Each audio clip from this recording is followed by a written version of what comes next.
Your brain does not track time. It tracks purpose. That is why hours vanish when something matters. That is why 5 minutes feel like torture when nothing does. That is why you can lose an entire afternoon to obsession and then lose an entire morning to paralysis. It is not inconsistency. It is misaligned, meaning there was a classroom clock once. White face, black hands.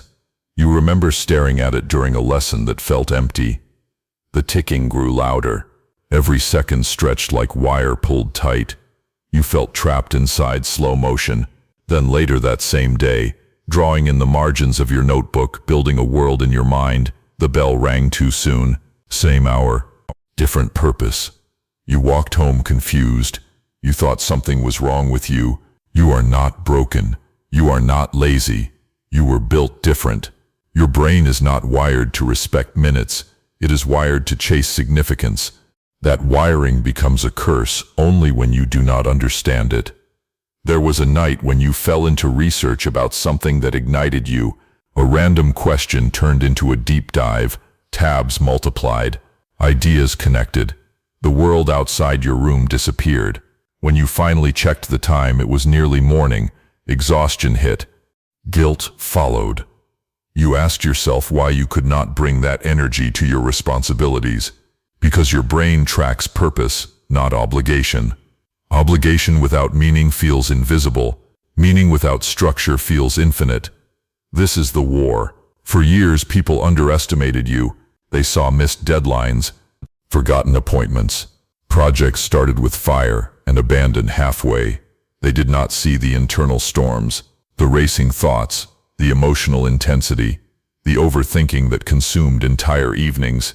They said you lacked discipline, but discipline built on emptiness collapses.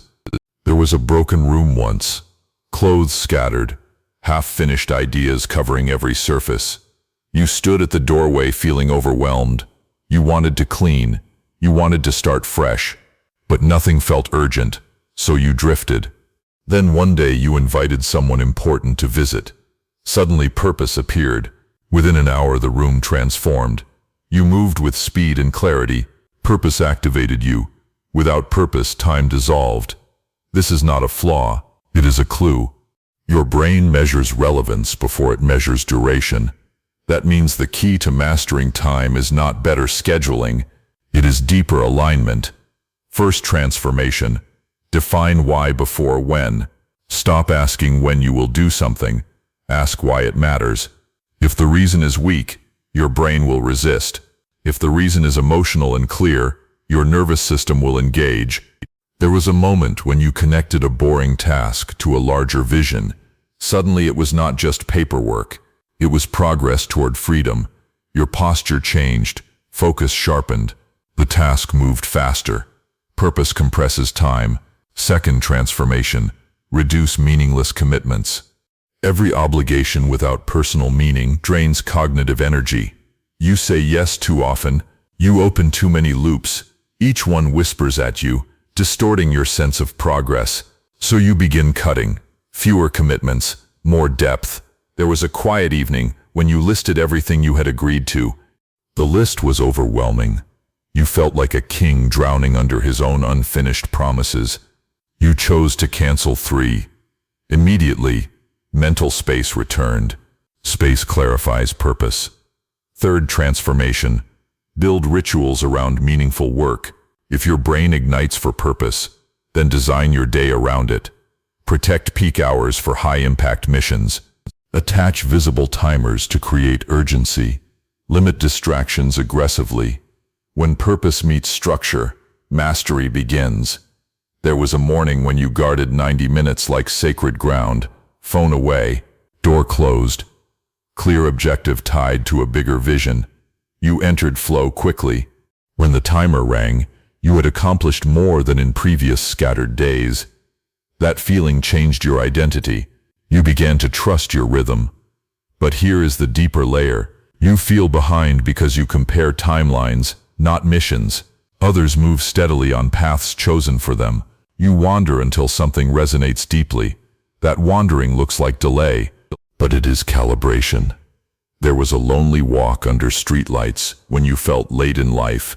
You imagined everyone else advancing while you stood still. But beneath that stillness, you were searching for purpose strong enough to command your intensity. That search is not weakness, it is precision.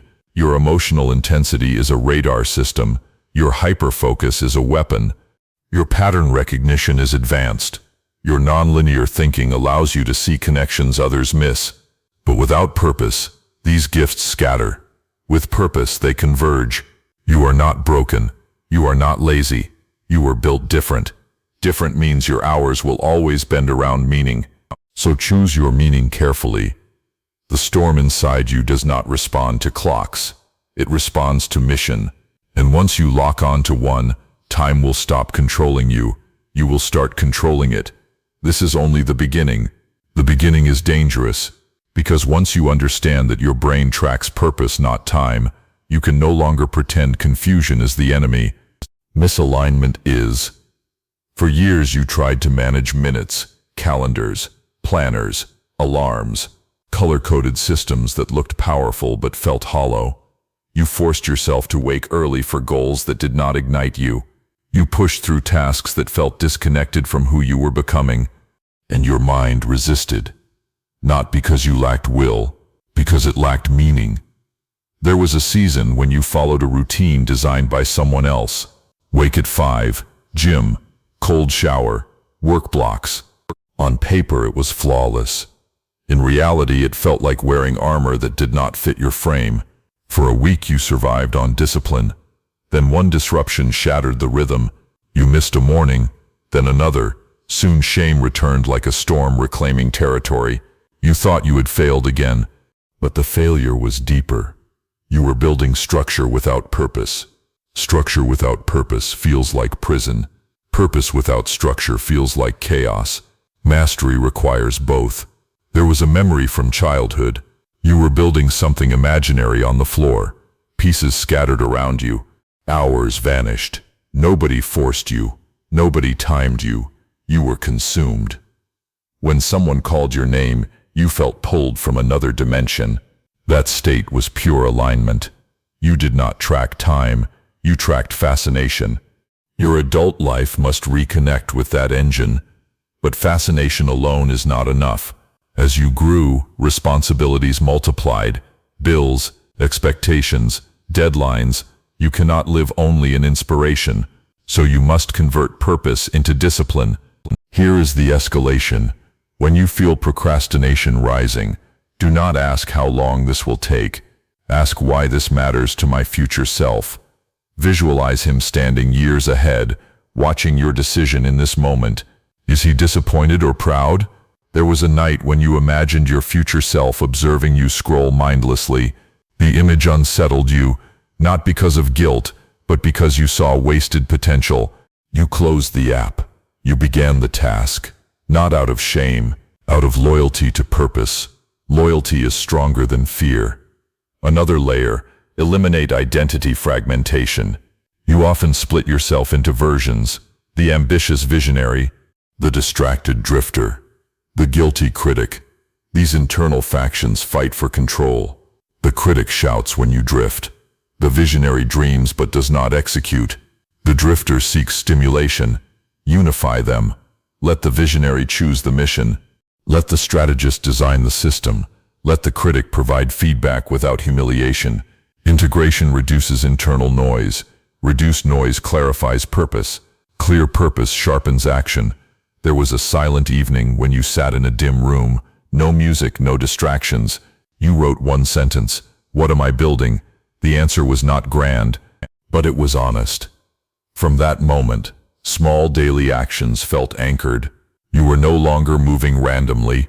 You were building. And when you build, time behaves differently. You no longer measure days by productivity alone. You measure by alignment. Did I move toward my mission? If yes, even small steps feel significant. If not, even busy days feel empty. This recalibration changes everything. You also confront comparison again. Comparison is poison for purpose. When you chase someone else's timeline, you detach from your own mission. Detachment weakens motivation.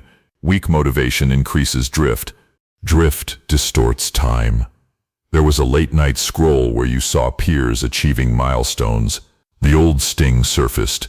You almost spiraled. Then you remembered your mission.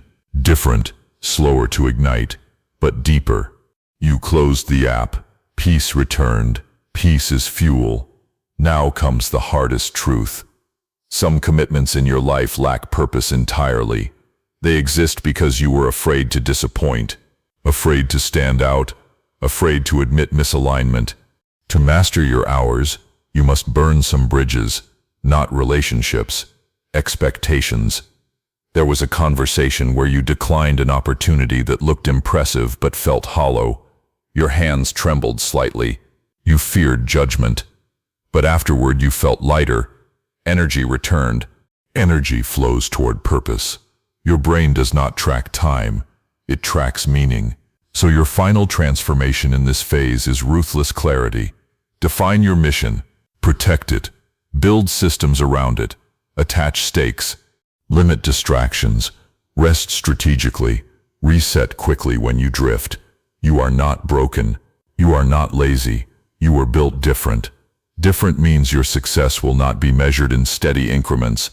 It will be measured in powerful surges aligned with purpose. And when purpose and structure finally lock together, something mythic happens. You stop fighting time. You start bending it. The final phase is identity rebirth. Identity rebirth is not loud. It does not announce itself with fireworks. It happens quietly, in a decision made when nobody is watching. There was a morning when you woke before the alarm. The room was dim, the air still. You felt the old urge to scroll, to drift, to escape into stimulation before facing the day. For a few seconds the familiar pattern hovered. Then you remembered your mission. Not a fantasy, not a vague ambition, a defined direction. You sat up. That small movement was a declaration. This is what rebirth looks like. You no longer ask how many hours you worked. You ask whether your hours served your purpose. You no longer panic when time bends. You analyze why it bent. You no longer attack yourself for drifting. You investigate what was misaligned. Awareness replaces shame. Strategy replaces guilt. There was a flash of memory from years ago. You sitting in a dark room after missing something important. The weight of failure pressing on your chest. You believed that moment proved you would always be late, always be inconsistent. Now you revisit that memory with different eyes. You see someone without a mission, trying to follow a map that was not theirs. You see intensity without direction. You see a storm without a captain, and you feel compassion, because that version survived long enough to evolve. You are not broken. You are not lazy. You were built different. Different means your hours orbit around meaning. When meaning is absent, time fractures. When meaning is clear, time aligns. So you guard meaning fiercely. You begin each week by defining 3 outcomes that move your mission forward. Not 20, not 10, 3. Clear, specific, aligned. These become your anchors. When distraction whispers, you return to them. Return is power. You design your days around energy peaks. You place meaningful work where your focus is strongest. You remove distractions before they tempt you. You use visible timers not as chains, but as weapons. Each countdown is a reminder that minutes are resources, not enemies. There was a recent afternoon when you entered a focused sprint tied directly to your mission. No panic, no chaos, just intention. 90 minutes later, progress was undeniable. Not dramatic, not explosive, but solid. You felt something unfamiliar. Stability. Stability does not mean boredom. It means controlled intensity. Your emotional depth becomes an asset instead of a liability. When you feel excitement, you channel it into execution. When you feel resistance, you question alignment. When you feel overwhelm, you shrink the task and move anyway. Movement disrupts distortion. You also accept the cycles. There will be days of surge and days of recovery. You no longer interpret recovery as weakness. You treat it as preparation. Walks without devices, quiet reflection, sleep without guilt. Recovery protects future focus. There was a late evening walk under heavy clouds, wind strong, streetlights flickering. You thought about how far you had come, not in status, not in comparison, in self-understanding. The world still moved at its own pace, but you no longer felt chased, you felt directed. That is the final shift. You stop seeing time as a judge. You see it as terrain. Terrain can be navigated. You know your patterns now. You know that boredom signals misalignment. You know that hyperfocus signals purpose. You know that shame drains energy. You know that quick resets prevent spirals. This knowledge makes you dangerous in the best way. Underestimation becomes silent fuel. You do not argue with critics. You build. You execute. You refine. You let results accumulate quietly until they speak louder than doubt ever could. Your brain does not track time. It tracks purpose. So you feed it purpose daily. You refine your mission relentlessly. You align your systems around it. You eliminate what drains it. And when purpose and structure move together, hours stop disappearing randomly. They begin serving you. You become deliberate. You become disciplined in a way that fits your wiring. You become unstoppable in bursts that matter. The clock no longer controls your identity. Purpose does. Build with intention. Own your direction.